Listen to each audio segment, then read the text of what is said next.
यदि कोई एक इकाई है जो अपने मूल उद्देश्य के अलावा हर बात के लिए चर्चित है तो वो है ओयो रूम्स। ज्यादा खींचे ना निपोरे, हमें भी पता है आप क्या सोच रहे हैं। हम सभी ने उन सस्ते व्हाट्सएप फॉरवर्ड्स और भद्दे वैलेंटाइन डे चुटकुलों के बारे में सुना है, परंतु ओयो रूम्स की छवि केवल इतने तक सीमित नहीं है। यदि आप हॉस्पिटैलिटी उद्योग से तनिक भी परिचित है तो आप अमेरिका छाप पटेल मोटेल के बिजनेस मॉडल के बारे में भी थोड़ा बहुत पढ़े ही होंगे। सस्ते परंतु गुणवत्तापूर्ण सर्विस के लिए यह मॉडल विश्वविख्यात है। अब यही सेवा उड़ीसा से निकला एक मारवाड़ी उद्यमी भारत को देना चाहता है, तो समस्या क्या है बंधु? नमस्कार मित्रों, और आज हम ओयो रूम्स के आकर्षक यात्रा पर करीब से दृष्टि डालेंगे। एक ऐसी कंपनी जिसने आतिथ्य उद्योग को पुनः परिभाषित किया है।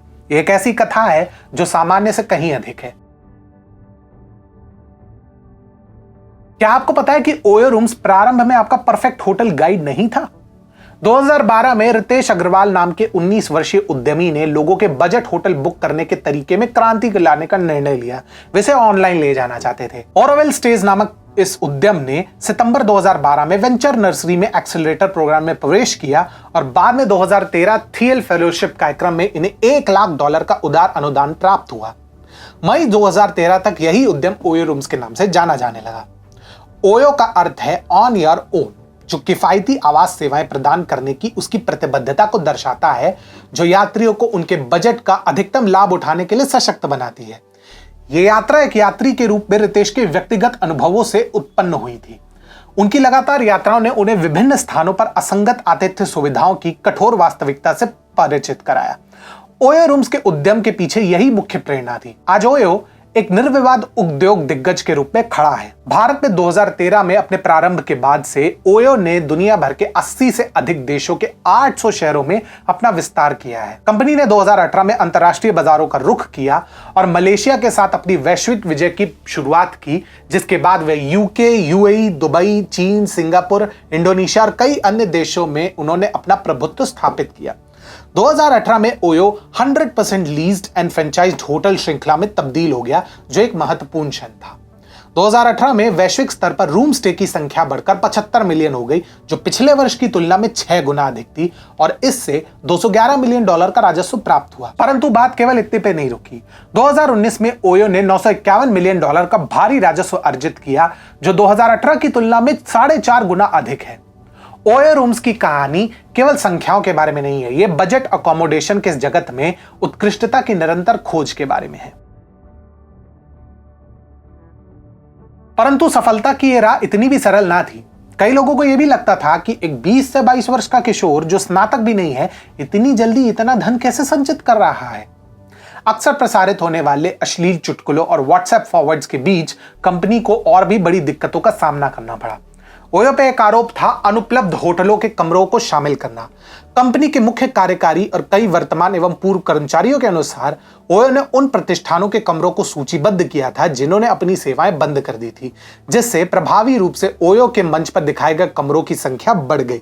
यही नहीं, ओयो को कई कानूनी मुकदमों का भी सामना करना पड़ा। बेंगलुरु और मैसूर जैसे शहरों में होटल संचालकों द्वारा ओयो के विरुद्ध पुलिस मामले दर्ज किए गए, जिसमें ओयो के संस्थापक रितेश अग्रवाल पर धोखाधड़ी का आरोप लगाया गया। रितेश ने बेंगलुरु में ऐसे एक मामले में सफलतापूर्वक स्टे ऑर्डर प्राप्त किया, परंतु कानूनी लड़ाई कंपनी के उतार चढ़ाव भरी यात्रा का एक निर्विवाद प्रमाण थी। इन चुनौतियों के बाद भी ओयो अपने पथ पर टिका रहा। बाइजूस और जोमैटो जैसे उद्यमों के विपरीत ओयो ने पराजय नहीं स्वीकार की। आज संख्या इसी जुझारूपन की एक उल्लेखनीय कथा बताती है। 2023 तक ओयो का कुल राजस्व 5700 करोड़ रुपए हो चुका है। सीईओ रितेश अग्रवाल ने 2022 से 23 में ओयो का राजस्व $751 मिलियन तक पहुंचने का अनुमान लगाते हुए इसे और भी अधिक ऊंचाई तक ले जाने का अनुमान लगाया है। 43,000 से अधिक होटलों में 10 लाख से अधिक कमरों और अपने वेकेशन होम व्यवसाय के अंतर्गत वैश्विक स्तर पर 1,30,000 से अधिक घरों तक पहुंच के साथ ओयो की यात्रा दृढ़ संकल्प का एक जीता जागता प्रमाण है। क्या कोई अनुमान लगा सकता है कि ओयो रूम्स के ग्राहकों का सबसे बड़ा समूह कौन है? पर्यटक, यो एस्पिरेंट्स या कपल्स? आप मानो या ना मानो, वास्तव में धार्मिक तीर्थयात्री है। हाँ, बिल्कुल सही सुना।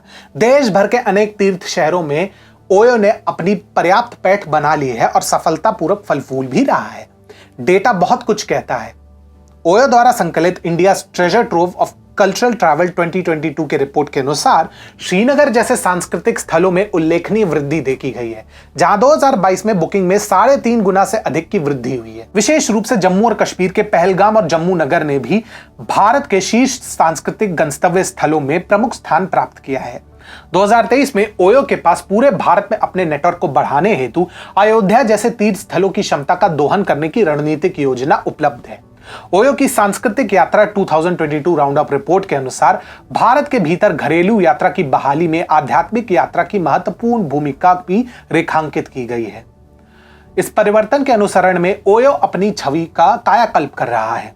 इसी उद्देश्य से उन्होंने पूर्व पैरालंपियन और ट्रैवल एंथुसियास्ट दीपा मलिक को अपने निदेशक मंडल के एक स्वतंत्र सदस्य के रूप में नियुक्त किया है। यह कदम सोशल मीडिया पर अक्सर पाए जाने वाले नकारात्मक चित्रण को दूर करने की ओयो की प्रतिबद्धता का संकेत देता है, ये दोहराते हुए कि यह उस फुहड़ता से दूर है जिसके पीछे इसका उपहास उड़ाया जाता है। इसलिए अगली बार ओयो का नाम सुनते ही आपके मन में कुछ अनोखे विचार आए तो स्मरण रखें, ओयो का स्कोप बहुत बड़ा है।